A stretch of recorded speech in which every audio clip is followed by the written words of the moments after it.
So this has got the Frigidaire. We're going to be changing out the control that lives behind here because the bake feature is not working, so the little relay on the back of the control is no longer sending power.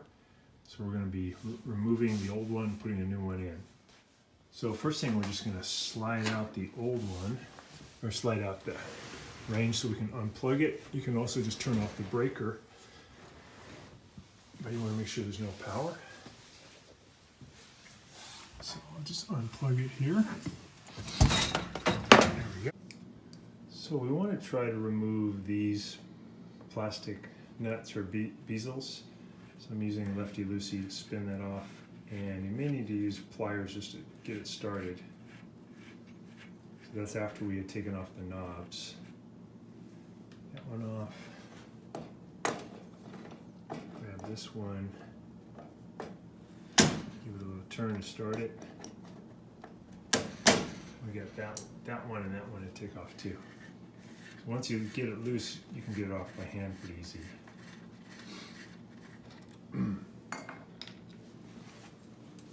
This one off. There we go.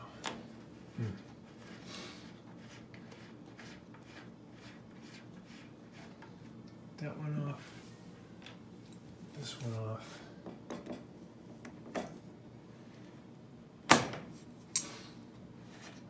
You just have to loosen it.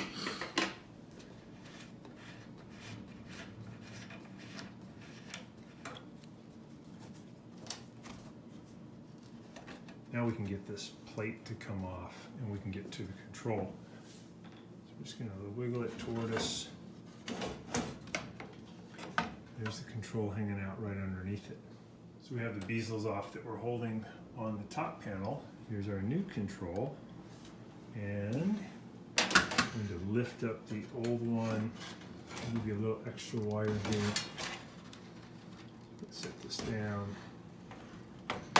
And we just have to remove these connectors here and these connectors here.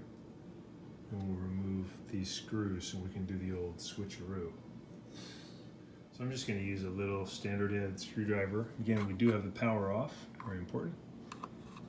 Pry back on this little guy, and I can lift that one up. So we have that one out, and these are all very modular, so you can't get these connections wrong, so you don't really have to take a photograph. We have the larger one, same thing, we're going to just pry back on this, and then we can lift it off. So we've got those two modular connections off, the big one here, and then the little one on top. We got those out of the way, and we have to get the connections here that go to the control panel loose, and then we can take these screws off. I'm just grabbing this, pinching it, I'm going to wiggle it up toward me. That'll come out. Do the same on this one. It comes out. So all of our electrical connections are out. We just have to remove these screws now. So we've got the screws out. Here's the last one. Spin this guy out.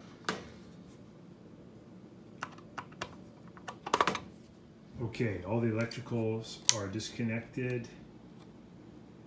Those are out, those are out.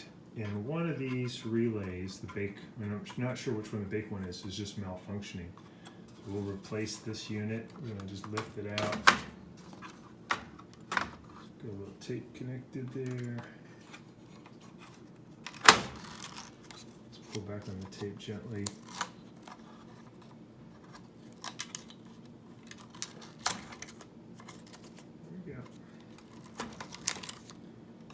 And we'll lift off the old one, on the new one, line it up on the holes. There we go. So we put the screws back in and get this tape attached. And we just put all the connections. So I pried the upper board back to see if I could see any damage. Top looks okay, but I think that relay, this one, was having trouble, because we can see when we turn it over, huge burn mark, maybe even there was even a small fire in there. And you can see that that solder joint right there is the trouble. So that was no longer sending power. So repairing that solder joint might even fix the problem with the relay. It looks like it was probably this guy was the bake.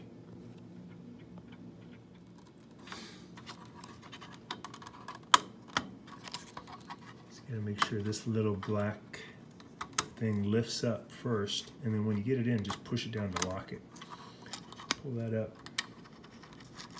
Push that all the way in as far as it'll go.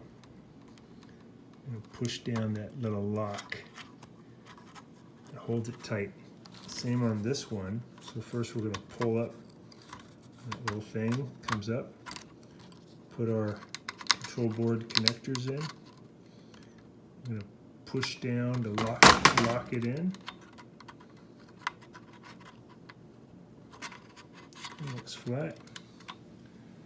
Cool. Then we need to put in our electrical connectors here. So that's these guys. Closer.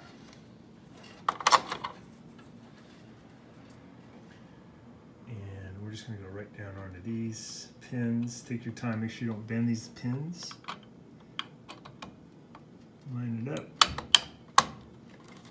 Push till it locks. There we go. I'm going to do this one. Same thing.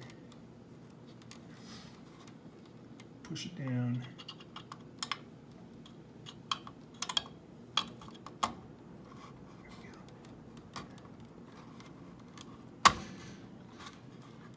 Okay, that locked on, that locked on, that locked on. Push that tape back in. Side. All right, looking good. So we can put it back in and give it a test. Okay, I'm going to just put this panel back on now. Wires just fit in there.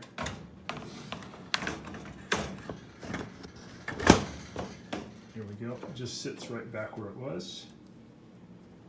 And if you ever remove the drip pan, that gives you an opportunity to change or repair the igniters, and also back here the spark module. Pretty easy to do. And that pan comes off just by removing the little screws that are onto the Venturi assembly. So when you put these back, just make sure that this kind of nut type part of it is facing up, the round part's facing down. And take your time, just spin it on with your fingers, and you can get it a little bit tighter with your pliers. So I'm just going to give it a little bit more turn with my pliers, not much. It's just a plastic nut, so you don't want to over tighten it. A little bit of a turn. I'm going about 1/4 of an inch, eighth of an inch, 1/4 of an inch of a turn. A little bit.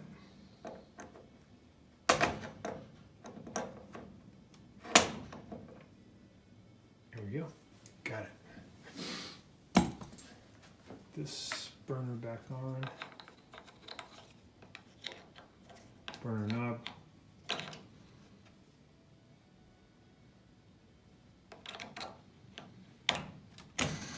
Go. Make sure the red one's pointing up. There we go.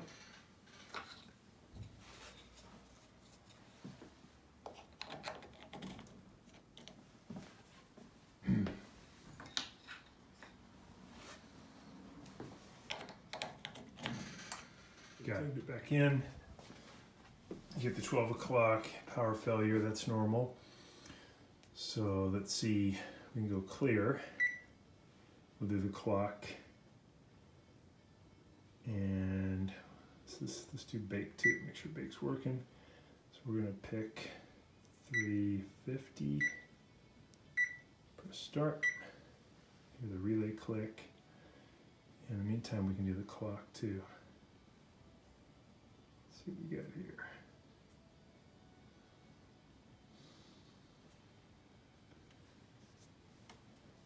Start already.